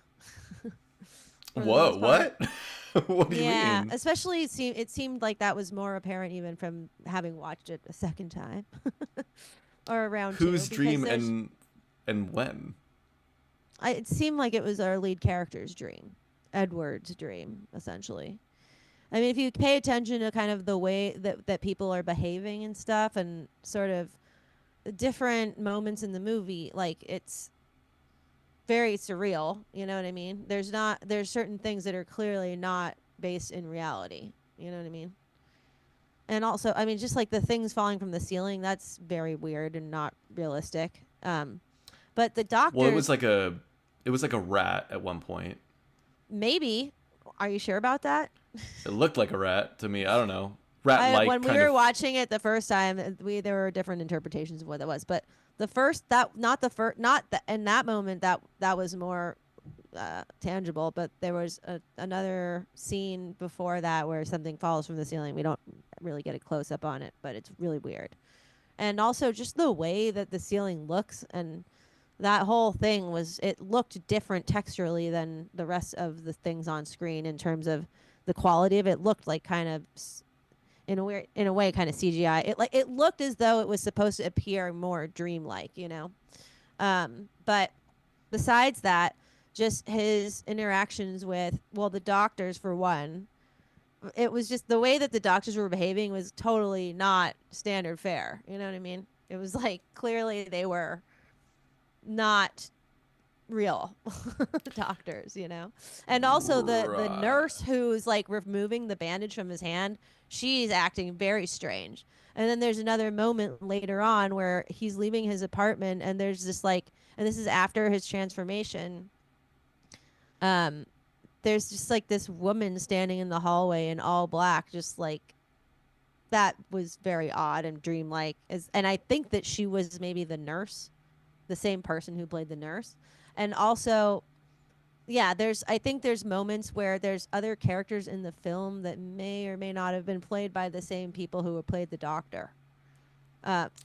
Person who played the doctor. I think that so the guy who does not the like wily haired doctor. There's another doctor who I think it was the one who kind of puts the masks on, you know what I mean? And it's like, here's one for reference to see where your progress is, and here's one, I don't know, he like has these. First of all, that would be completely inappropriate bedside manner to be putting these masks on in front of a patient, you know what I mean? And basically playing with them and being it was just not realistic, you know? Yeah, the whole movie though is, I think I just was interpreting that as like the tone of the film, which is like not really, it's not really like real world. I feel like it's just a surreal film, you know, like a slightly with some surreal elements, but it's like mostly reality, but then like has these like kind of weird. It's a dream. It seems like a dream, and also like as if he would just be able to get away with claiming that guy died and nobody would look into it further. You know what I mean? Like that his higher self was dead, as if that would be. But what would that is just not realistic. But to what end? So okay, so it's all a dream. So he just like never wakes up. He just never wakes up, and it's not that he never wakes up. It's that the whole thing is a dream. He's in this dream before we even start the movie. I'm thinking, or maybe it's kind of like all in his head. You know what I mean? I think that it's not based in the shared reality of everybody in the movie or in even for the viewer. It's kind of all in his head. It's his maybe subconscious and his basically just his reality in his head. You know what I mean? It's not a shared reality. That's what it seems to me. And also, and he there's other things too, like that I noticed. I'm trying to remember what it was, but for example, there's things like, okay, the name that he takes on, you know what that name was, right? Did you notice that when he talked to that guy in the bar who was like, "Who are you? I've seen you before." No, I didn't know what the name well, that guy's name was Guy, whatever his name was, and that is the name that he changes his name to. So that guy in the bar. Oh, In the right. Okay. box suit The that says that weird he looked guy. familiar. Yeah. Uh And it huh. That guy was funny. so yeah, but I just feel like he's pulling from these different encounters that he has, and he's putting them all into his kind of collective conscious. You know what I mean? His kind of, not collective conscious, But I guess what are you it's saying all is kind of coming out in these weird ways. You know, it's right. like he's got these different things that he experiences that then somehow become a part of his identity, and so everything is him. You know what I mean? It's all kind of a part of his experience. You know what I mean? And his interpretation of things. I mean, it's one thing to kind of watch a movie through the perspective of a person, but I think this is taking it a little further, and it's not. It's all in his head. I think. Well, okay, but then what good is interpreting anything that happens? Then, That's why I right? said it felt inconsequential. Because But when that seems something weird to seems me like because it's I a think there's a dream- lot to get into though with like what they're thematically getting at with like disfigurement and then like him Yeah. getting to get like reborn in a way to like have That a different seems like- experience. yeah. But well, I mean, I just feel like okay, so it might be a dream, but I still feel like it's worth Yeah. getting into. You can like, get into those things even with interpreting it as a dream. Absolutely. Sure. I don't see it as a dream. I think that there's some dreamlike logic and it's not like based in our reality. Like I think in any film, you know, I think the filmmaker is cluing you in as to like what reality the film is taking place in. And I just don't think I agree with you that it's not like our reality. Like it's not literally how things happen in the real world, but I think the rules felt pretty it felt like of a world, like it felt of this world of whatever is going on here, you know, because also it's like I mean this surgery doesn't exist, of course. Well, no, I for know, it to, yes, for his of face course. to just like melt off, like of course that wouldn't actually happen. Like there's I think many things and there's like interactions he has where it's like okay, these aren't like how this would actually go in the real world, but I feel like it's all kind of getting at like the themes that are going on here, you know. Like I just think it's an interesting, like we want to see him have this facial surgery because it then gets you to like where the film goes from there. Like it blossoms into something else. Like I think you kind of like I just with think these that like dream there's- logic kind of stuff, it's like you kind of just go with it because we're going deeper into the themes, you know. I really just think that it is in a dream world. It's not just that it's taking reality and expanding it in the context of a fictional film. You know what I mean? I think that it is. There's a lot of hints that make me think that. I guess I'm not saying anything concrete, but I feel like as we're moving through the movie, I'm like, okay, that was clearly not really there. You know what I mean? Even in the world of the movie, it was like clearly something that would only happen in a dream of the character. Okay, and the other Like thing the too thing is like falling, is that what you're like? What not sort of just things are you that, talking but about? well, just okay. That there were just like these weird characters that would pop up. Well, for example, that one time right after his transformation, there's this woman standing outside of his apartment door, like right against the hallway, dressed in black, like looking at him in a really weird way, and it just clearly seems like that was intentionally put there as a weird mood piece, but it was not real. It just felt like this is a dream character right here, and he's encountering these dream like he's having these encounters that are. It's a dream. So what about like a Lynch film? Also, then? at the end, what happened? What was going on at the end? Like where,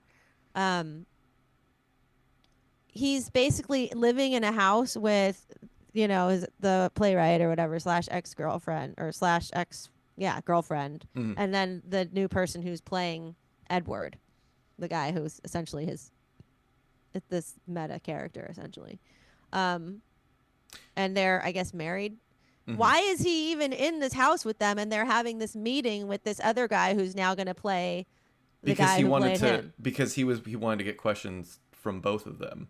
Like he wanted to learn about how he was portraying in the. Because remember, he's like, I also have questions for you too. Like he wanted to know how he was portraying him in the play versus. But he never actually asked him any questions.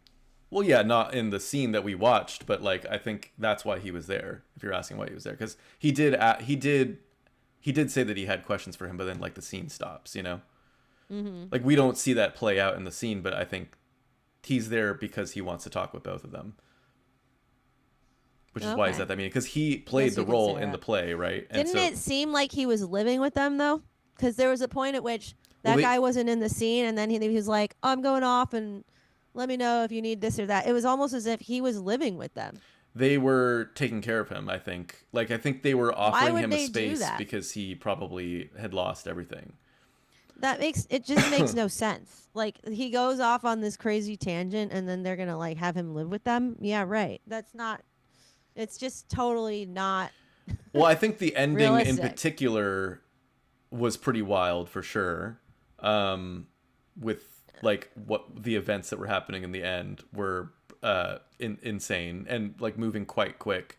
Yeah, I mean, like, because then he then murders his physical therapist. She's pregnant. Like it just was like all of a sudden, and then like it bursts forward like another 10 years or something, and then like he's at a play that they're putting on again, and like they have this fancy dinner. Like all of a sudden in the last 10 minutes, so much shit happens like plot wise. I was like, whoa, this is pretty wild. But I mean, again, I wasn't really. I mean, I guess it could be a dream or whatever, but it just felt dream-like. Like in a similar way, I guess. Like I guess my question for you would be like, then what does it matter? Well, no, like what do you perceive like a Lynch film to be? Like, is it all a dream there? Because I feel like it's just kind of working in similar logic to, I think, like it does have surreal elements. I mean, no doubt. I mean, there's like definitely surreal things happening in this film that like would not happen in reality. But I still think it's worth getting into like what all those things may have meant in the context of like the film. You know what I mean? Because I think if it's all a dream, to me that makes me think like then it's meaningless. Like there's nothing to really get into. But I actually think a lot of it plays into the themes that are at hand. So then it makes me think, okay, maybe there's a dream-like logic, but we're still talking about like disfigurement. We're still talking about looking at yourself like from an outside perspective. Like there's kind of like these things happening in his life and in this play, and then with this other guy. I don't know. Well, I think that I think that when you look at it in the scope of it being a dream, there's actually a lot of room to analyze what the point of all of it is. And when I first thought of it as being a dream, I think that the first knee-jerk reaction to it being a dream for myself and for you and maybe other people is, what's the point of trying to analyze it? If it's a dream, it's like anything goes and nothing's consequential. And that's kind of why I said that. But when you really think about this being a kind of study piece on a person's kind of psyche and how they grapple with the world through their experiences, having this thing that creates them as being a very othered person, that is very much a kind of subconscious study. It really does. It's an exploration, a psychological exploration, which is what dreams can be seen as, or can be dissected as. I mean, dreams are kind of the vehicle through which psychology is often, studied, right? And so maybe if we do look at it as a dream, it does give us a little bit more to work with in terms of like analyzing it from a kind of subconscious way. And all these meta elements really play into that dream theme, right? Because when you consider dreams, like I think one interpretation of dreams from a psychological standpoint is that everything that occurs in a dream is in some way a reflection of you, because it's all being created by you and, experienced mainly only by you. That is one I think, approach that people have to dream interpretation. And so in looking at it that way, we can assume, okay, all these characters are some aspect of him and his experience, right? And what maybe he imagines it would be like to transform from being, born with this condition that, casts him into this sort of isolated position against society versus what it would be like in his mind to be able to have a transformation that would put him in a place of being seen physically as being normal or accepted as not othered, right? But then that actually psychologically breaking him further away from who he was before. Yeah, which I And that, loved. I mean, that's when things and got really interesting. Like, yeah, and go him ahead. losing a grip on his identity because he doesn't. It's like this other guy comes in who steals his role from him, right, in the play that is written by this woman who claims that she was his creator, This woman who which is claims. interesting. What do you mean? Okay, the playwright Renata or whatever, Right. his love interest Slash his neighbor in the beginning. slash his neighbor. She basically regards herself as his creator, the creator of this character Of the Edward. character, yeah. Because in But the it's context, he's interesting- playing the character that she wrote, but is so clearly, he knows it's so clearly she's based taking on it him. from Yeah. like she's directly pulling Right. her writing from their interactions, not to mention his direct writing she actually steals, right? Because she goes into his apartment and she sees this thing that he had typed out on the typewriter, and she reads it out loud, and later on we hear that exact line being spoken in her play Yeah. that she claims to have completely written on her own accord. And Well, and also that it's not like directly inspired, but I just loved when that element came in is when I was like, not like I wasn't already engaged, but I was like, this is cool. Like, I loved how she was basically just trying to like brush off. She's like, oh yeah, this is just like this. All these characters are just me though. Like, it's not But really based on that's- one person, but it's like it's so clearly based on their interactions. But but he can't reveal that without then like giving away this kind of like fantasy he wants to live in, which is like he wants to no longer be seen as that. He wants to just be this like new person. But in that, he's finding all these limitations because it's like, if only he could just be his true self, like in many ways where he's found himself in life would actually be easier in certain kinds of ways. It's almost like by him giving up his disfigurement, he lost a lot of like his own identity, you know, like because now he's kind of like just kind of struggling to, you know, oh, now he has to like play this part by her who's like saying that, oh, this isn't based on anyone, but it's like he can't even be honest with anyone anymore. Like, I just feel like he's lost this huge piece of himself. And I find it very interesting then that like then another layer gets added when the character played by Adam Pearson, the actor, who by the way actually does have disfigurement. Yes, I know. Fibro, whatever it's called. Right, yeah. When he enters the picture and then he's like, you know, this sort of just Very like gregarious, kind of outgoing, confident, yes, yeah, and able-bodied person. yeah, and I think that adds this whole other layer of like where then the lead character is like seeing how he maybe could have just like lived his life that way, you know, like because it's almost like he has this kind of confidence or like this kind of just like like he has self-love or something, like he just like seems to just feel more empowered in his body, Adam Pearson, that, you know, it's like he starts to then get pissed at him in a way because he's like, he represents what he couldn't be, you know? Well, this is why I feel like there's so many reasons why all these characters seem to be basically him on some level. For example, I mean, going back to Renata, she says like, oh, I created this thing or whatever.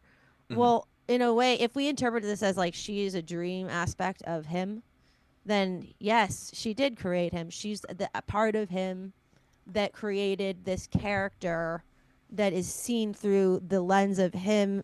He has this desire that was established in the beginning to like be arm in arm with a woman under the moon, you know, that he wants to like experience love. In the he can't because he has this self-loathing because of his appearance, right? And yet he wants to be loved for who he is. And he's also like an actor.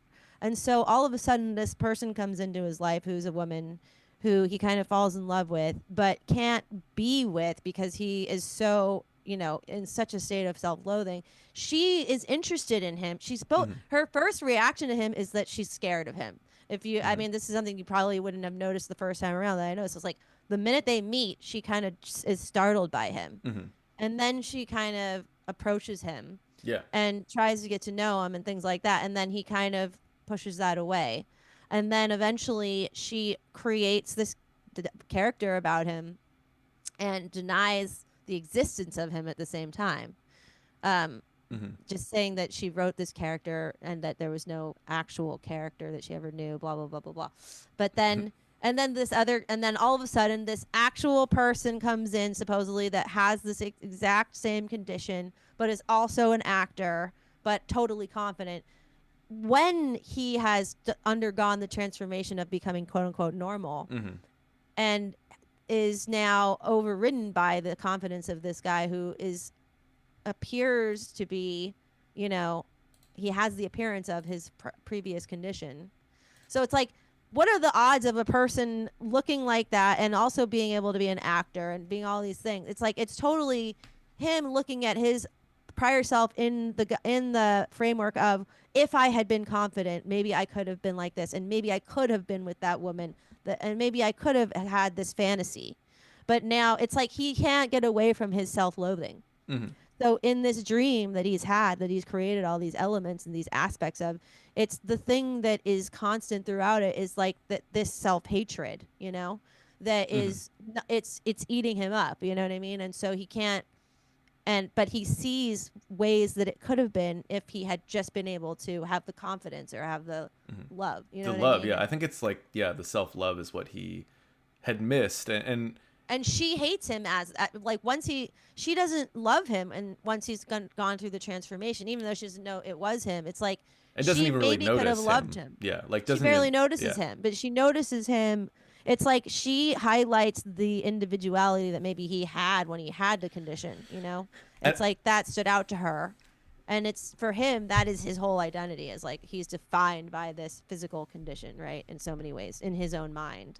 Right. And she maybe sees the sort of individuality, the uniqueness of that, but then he doesn't ever give her a chance to love him because he's so terrified by his own self, you know, that he kills that part of him. He kills that person.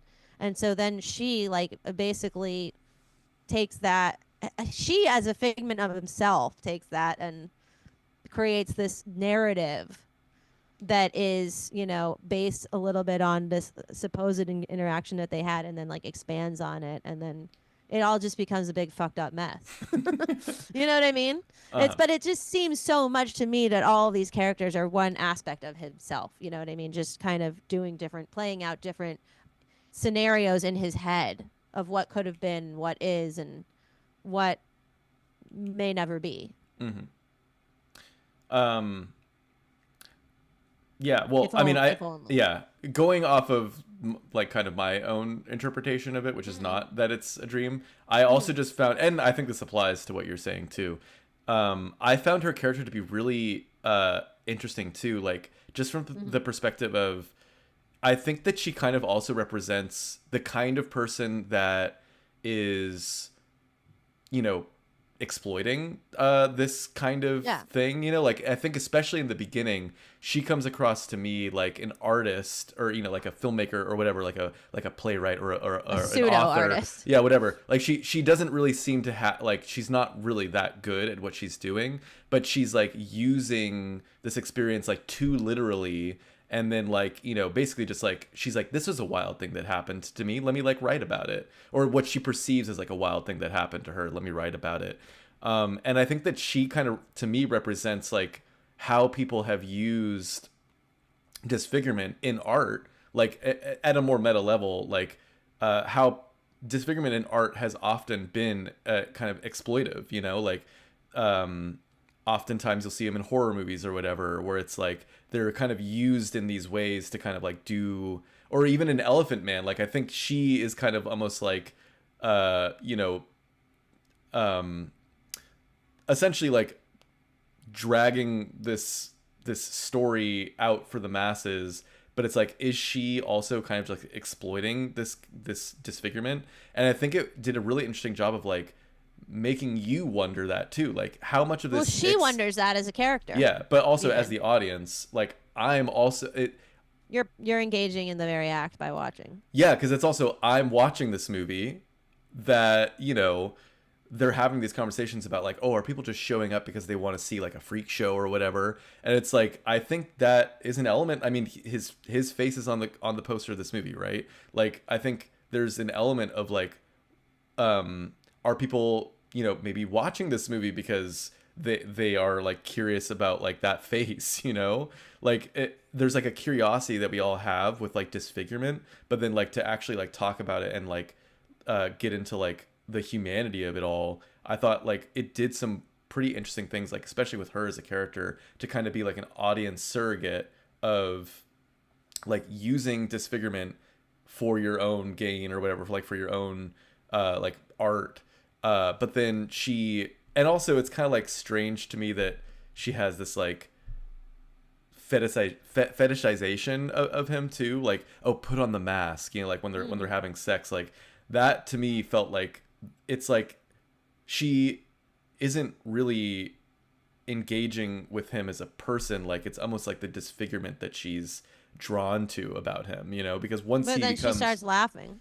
right, yeah, well, see, that I just thought it was like, again, like you were saying in the beginning, kind of in the gray area, all these characters of like what are their real intentions. Like she's not pure evil or anything. Like I also think she has good intentions with what she's doing, but I think she's like this slightly like misguided, like in the gray, like is she exploitive, is she not, of this, you know, disfigurement story that she like had in her life that she's now like turning into a play and like, you know, capitalizing off of, you know. And even she starts to realize like, is the point of her own story misguided with the whole like Beauty and the Beast thing of like, oh, in the end I want him to become a beautiful man, you know, like a perfect person. But then that gets questioned by, you know, the actual disfigured person played by Adam Pearson, who's like, Well, she questions it from the beginning too. She goes, "The reason I'm putting it in is because I'm trying to not completely get rid of you from the play, supposedly." right, But- right. Well, she does question it, but she does it, and it's still her idea, you know. Like, I just thought it was interesting. Like, it felt like an interesting gray area discussion of like, what, when is it exploitive, and when is it like actually, you know, elevating and shining a light on something, you know. Yeah. I think that the whole Beauty and the Beast theme too played out in her character as kind of a beauty and beast herself, in terms of her kind of behavior and the way that she is, you know, her dynamic with the main character, and how sort of she treats him and how he treats her, and also there was other kind of weird, surreal kind of foreshadows that also end up playing out. Well, there was that moment that he's on the subway and there's that little kid that looks at him, and then you see what he's looking at. It's like a picture of somebody that drew a Hitler mustache and like a Hail Hitler kind of hand in that image. And then later on in the movie, he, I think, takes that cardboard image of himself that was given to him by his colleagues at the real estate whatever place, and he draws the Hitler mustache on himself. Yeah, I think it's like self-hate. It's like it just comes back to self-hate. Like he's realizing that he still hates himself, and that's the real issue, you know. And but he also, it's interesting because the character that is now playing him supposedly doesn't hate him. Is the one who plays his, you know, is the one who has the condition, you know, who ends up with the woman. Right. He claims to just love Guy or whatever his new name is. Yeah. What's interesting though is that he essentially is himself, but he hates himself. So it's the guy who is the transformed main character, who now goes by the name Guy. He actually despises the guy who plays him, right? But he despises the new him. Right. Well, I think it's because it's like that overly positive. He's like almost, it's like absurdly. I think I saw Nicole say this too. Oswald is annoyingly and absurdly positive and generous, so he took him in. That's when we were talking about when he was staying at their house. But I think that just goes for his character overall, where he's like this extreme positive force that like puts Guy off from like being able to engage with him, you know. Right, which is interesting because if we look at it as like, again, another aspect of himself that he's at odds with, he's conflicted about loving and hating this thing that represents him. This is a person who is actually representing him on one level in this play, right? Mm-hmm. And yet he feels that he should be entitled to represent this character because it was him, right? Yeah. It was his prior self. Mm-hmm. And yet that he's no longer even allowed to portray himself Mm-hmm. because another character that is a part of himself is, if you look at it through my interpretation of being in a dream, is not allowing that to happen, which is the woman that he was once in love with, that he, that he's drawn to, this idea of this woman that could have been with him arm in arm under the moon, that would have fulfilled this sort of empty part of him, that longs to be loved, no longer loves him, and he can no longer love himself in that same the thing that she supposedly loved is in this like kind of this space where it's a very liminal place, because it's like she thinks that there's these hints that she loves the disfigurement, right? There's this fetishization of it, but it's superficial, right? And maybe if we look at it again through the scope of it being a dream, maybe he thought of it as being a superficial kind of love too, and so he pushed it away, thinking that maybe if he was just looked handsome, she could really love him. So, I think that was probably part of his initial she motivation. fully pushed him away. Right. But actually, she is this kind of superficial character throughout the whole movie. She remains a very superficial character, I think, in terms of her aspirations and her, her level of connectivity to people in the movie. The way that she engages with all the characters seems pretty superficial. She's never really going too deep because she herself is a superficial aspect of his mind. She just represents this kind of very superficial idea, in his mind, which is like, oh, if only I had love, and the love would be with a beautiful woman, you know what I mean, who he never is able to get to know because he doesn't allow himself to be himself for very long with her. I do think that she, I don't know. I kind of interpreted her towards the end though to not be so like, I guess, superficial or whatever. Like I thought that once she actually got with Aaron Pearson's character, and like it felt to me as if maybe again, like, I don't think it's a lot, but I think they kind of hint that she is learning from him about, like, that like more of like the three-dimensional nature of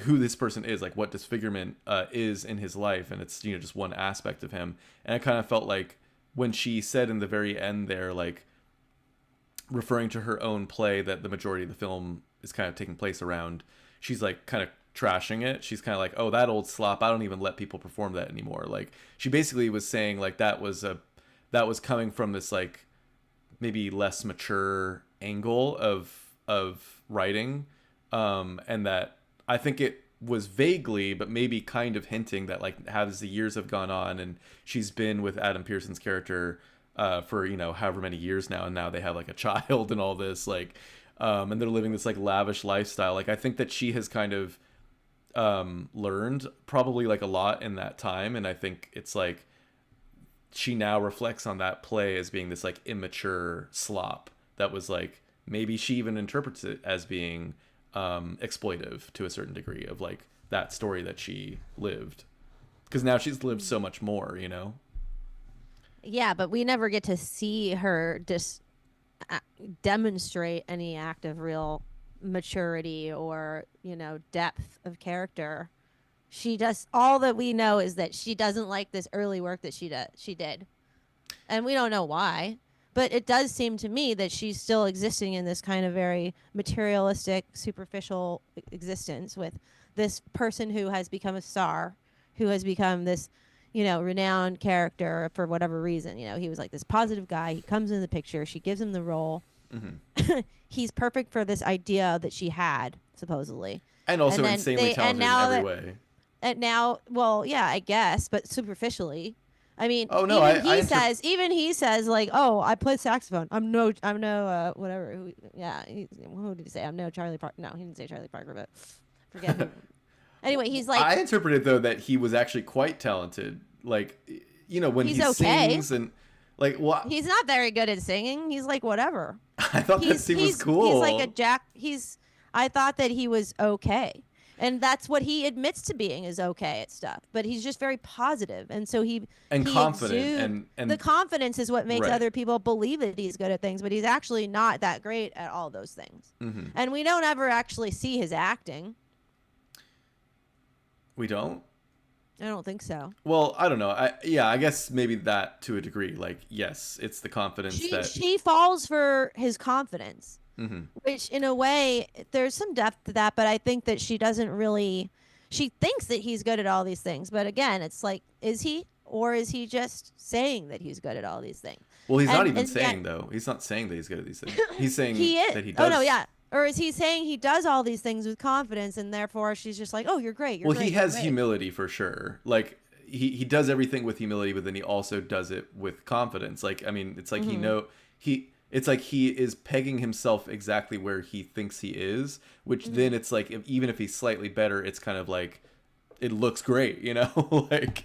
I think that she also, like you said, there is this kind of weird fetishization of his appearance that she kind of latches onto, but then there is not. It's not that she's really connecting with the depth of character. She's just like got this weird intrigue. You know, there's this intrigue about the look of it. You know what I mean? And she's kind of a freak in that way. But then she's not really connecting. She also is clearly in a pattern of being with people who she kind of kicks to the curb, right? Like she has this other guy that comes knocking on her door, right? And she's like, "I'm not into it anymore." It's like she never goes too deep with people. Almost comically, like what did she say after that? She was like, "I leave a trail of," like there was some line she said. Yeah. She's like basically saying like she leaves a trail of broken hearts or something like that. You know, wasn't that line, but it was like implying that she just. You know, she never has like a deep relationship with anyone. Right. She'll just like hook up with people and then keep going. Right. But I get the sense that we don't really see her character. I don't feel like her character changes that much in terms of becoming more compassionate about people, honestly. Like she just seems like she gets to be a little more renowned as a, you know, playwright. Her career seems to have gone far. She's rich, you know, we know that she's got money, she's been successful in her endeavors, but as far as, you know, developing, you know, compassion or, you know, empathy for people, I don't know if that, it doesn't seem to me that she has really evolved in that way. Mostly I agree with you. I'm just saying I think it's worth pointing out that I do think they hint that there might have been some change. I agree though that we don't see the change, but she does voice something that I don't think she would have voiced earlier in the film, which is like maybe just reflecting on herself as like, you know, maybe being a hack earlier in her career, you know. I think it could also be interpreted that she realizes that society is not okay with that. You know what I mean? Not okay with the exploitation of the way that she exploited. But she mentions that she doesn't let people perform it anymore, which makes me take it more as like that's could be also seen as a move to kind of gain. I guess so. Absolutely. But I think you can interpret it either way though, like because it can also just be that people are dying to still perform it because it's like so beloved. It's like this beloved play that she feels like in her heart of hearts should not be like she's not happy with it anymore, so she doesn't want it to be performed. You know, I think that is equally what it could mean. You know, like because I think. I interpret it more as that because if she's so successful, it must have been huge, right? Like it must have been this beloved play that everyone was like dying to see, and like you know they were going to turn into this movie and all this. So it clearly was like taking off. So I think her gatekeeping it to some degree is kind of her being like, even though that was like maybe my most popular work, I am recognizing that it is flawed because I wrote it from this like maybe selfish or exploitive place, and so I am like on to better things and like I'm moving on or whatever, you know. I don't know, like I think you can give her a charitable nod in that ending, but I also would have liked to have seen something like actually like seen in action rather than just words to like really understand where she is at in the ending.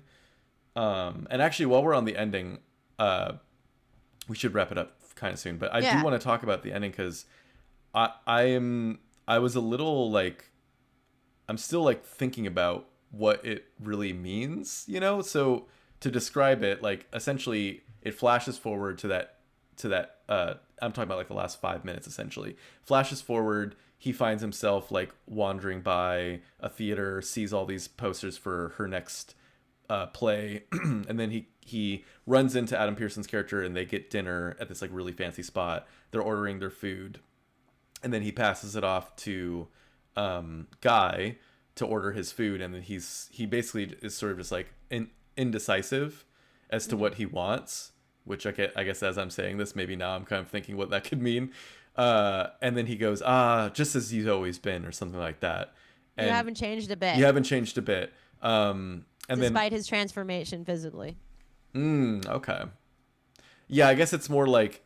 But he does. But he doesn't know what happy. he wants. Like he still doesn't know what smiling. He wants.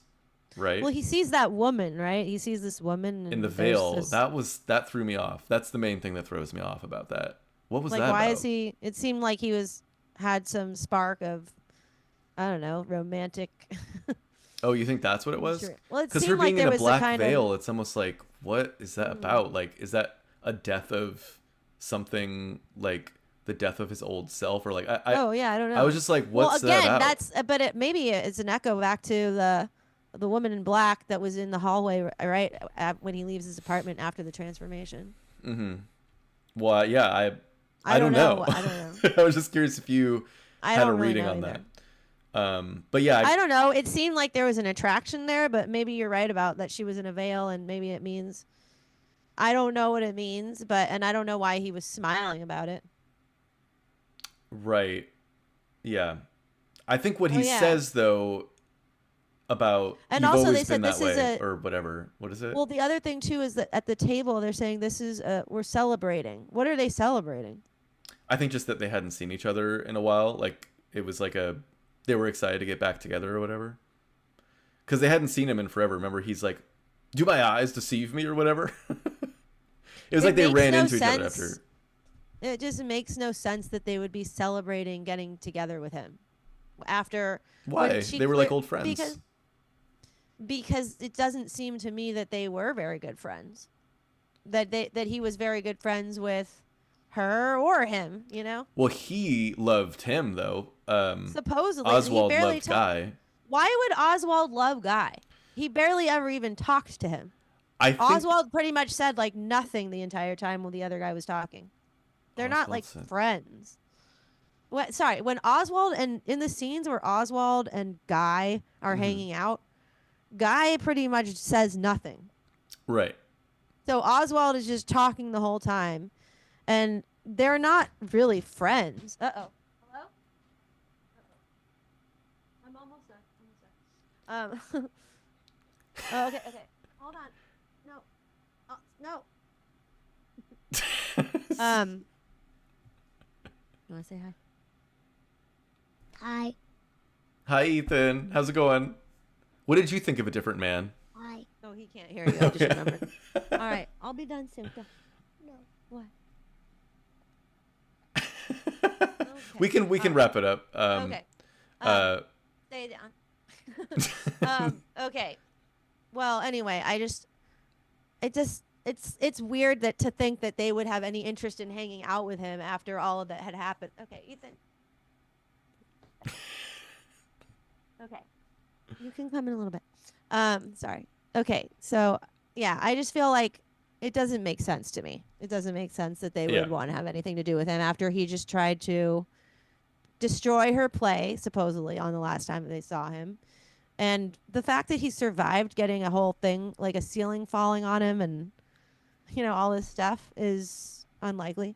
Mm-hmm. But also, yeah, his relationship with her during his phase of being the guy is not a happy experience. And it seems to me that she doesn't want anything to do with him by the time that he's done working with her, Mm-hmm. So that they would be celebrating getting together seems, I don't know, doesn't quite add up.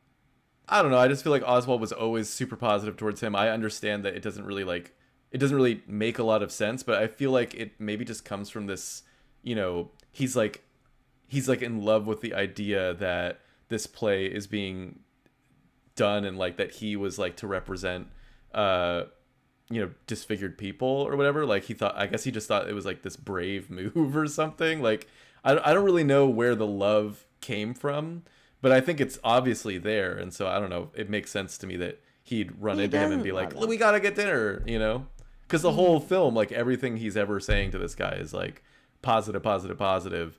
And I think it's like weighing on Guy too, because it's also like I think Guy knows that he's like living a lie to a certain degree by living in his non-disfigured form.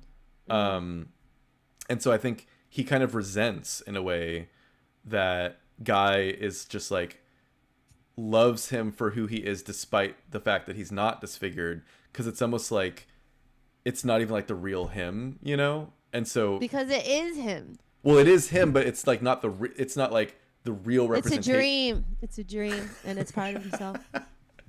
Maybe. Right. I don't know. Well, yeah, I mean, anywho, maybe.